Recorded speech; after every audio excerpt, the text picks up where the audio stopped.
বেতুয়া রুটের তাসরিফ চাইড যাচ্ছে মনপুরা হাতিয়ার উদ্দেশ্যে। আস্তে আস্তে চালানো হচ্ছে কারণ ট্রলার দিয়ে মাল ওঠানো হচ্ছে এখনো।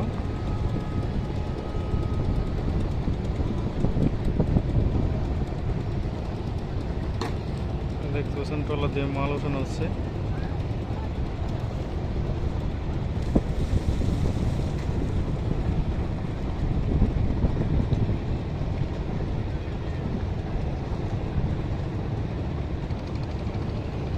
যাত্রীও উঠবে ট্রলার দিয়ে, লঞ্চ মিস করছিল।